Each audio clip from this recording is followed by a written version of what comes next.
Hello there, this is Argentina from DBC Solutions. In this video, I'm gonna show you how to view and how to submit a bid request, okay? First of all, you are gonna receive an email from Daniel Bennett. Of course, through job thread, as you can see. Here in the email, you're gonna see the information, and the only thing that you have to do is click up in view bid request.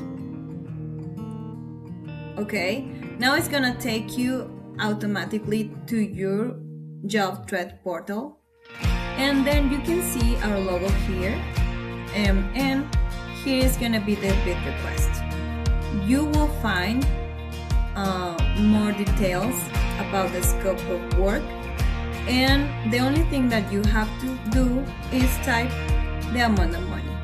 Of course, if you have supporting documents, you can upload them. You can choose and then upload the documents you needed. And also, if you have some questions about it, if you need more information, you can message us. You can say, okay, but I need more info about, and send it.